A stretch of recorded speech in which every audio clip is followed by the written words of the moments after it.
من حرف بدی نزدم. من از بچگی میشناسمش.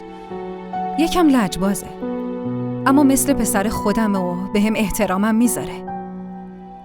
همه اینا رو گفتم چون نگران بودم اگه رحیم از چیزی خوشش بیاد برای به دست آوردنش هر کاری انجام میده، اما وقتی اون چیزو به دست میاره دیگه براش هیچ ارزشی نداره.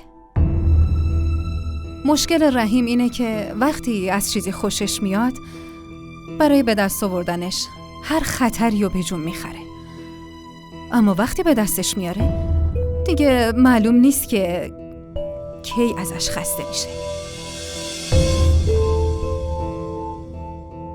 خب لازم نیست نگران باشی، اینجا قضیه این چیزا نیست، قضیه ازدواجه. خاله جان متوجه منظورتون نمیشم. دارید منو میترسونید؟ من تو رو نمیترسونم، برات توضیح میدم. مراقب باش، چون من و نیکان مطمئنیم که تو تنها کسی هستی که میتونی رحیم رو تغییر بدی.